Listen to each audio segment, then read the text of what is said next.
Siamo con il direttore professore Carmelo Sciumè della unità operativa della chirurgia generale endoscopia dell'ospedale San Giovanni Dio di Agrigento. Oggi un corso di aggiornamento sulla latiasi biliare. Ecco, di cosa state parlando? Un termine un po' difficile, sicuramente lei la renderà molto agevole nel capirla. La litiasi biliare non è altro che la calcolosi della vescichetta biliare, che qualche volta dà dei problemi perché questi calcoli fuoriescono dalla vescichetta biliare della colecisti e vanno verso il coledoco, cioè la via biliare principale, sino ad interessare anche un organo molto importante per la nostra digestione che si chiama pancreas e quindi può dare origine a una pancreatite o a una colangite, cioè una infezione delle vie biliari. Noi quello che ci proponiamo in questo corso è di rendere che è un corso monotematico sulla calcolosi, in modo tale che i discenti, gli alunni che frequentano questo corso hanno a disposizione i migliori anatomici, fisiologi, gastroenterologi, chirurghi open, chirurghi che si occupano di laparoscopia, presidenti di società della chirurgia endoscopica e radiologi e tutti anche gli anestesisti e rianimatori, perché è una patologia che bisogna affrontarla in maniera multidisciplinare.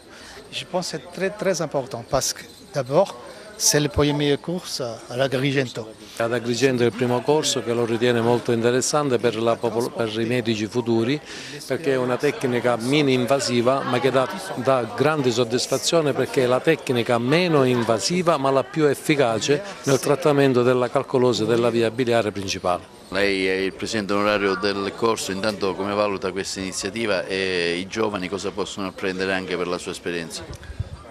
Questa iniziativa va valutata sicuramente in positivo, non solo perché il corso è una maniera snella, semplice di apprendimento, si articola poi su due fasi fondamentali che sono la fase teorica e la fase pratica.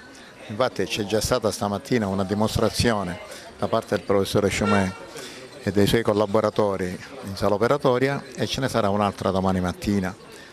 Quindi senz'altro va vista molto positivamente. Questi corsi, se hanno un aspetto positivo da sottolineare, è proprio quello che aprono una discussione fra esperti, specialisti, quindi c'è uno scambio di esperienze che è la cosa più vissuta e quindi più utile, più comprensibile.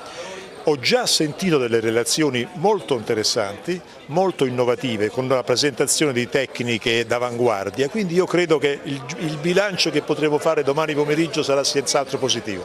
Trova una differenza fra nord e sud anche in questo caso, dico fra il Lazio dove lei opera e la nostra Sicilia, mi riferisco chiaramente alle tecniche di lavoro, no?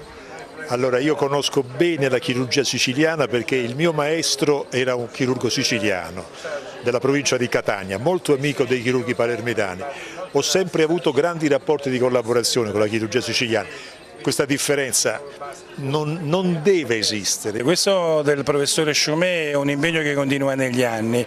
Carmelo è stato fondatore della Società Italiana di Endoscopia Chirurgica che oggi mi onoro di presiedere, e quindi essere qui insieme al nostro gruppo dirigente nazionale era un obbligo per rendere omaggio alla sua capacità organizzativa e per portare qui ad Agrigento il lavoro che noi stiamo facendo come società scientifica a livello nazionale e internazionale.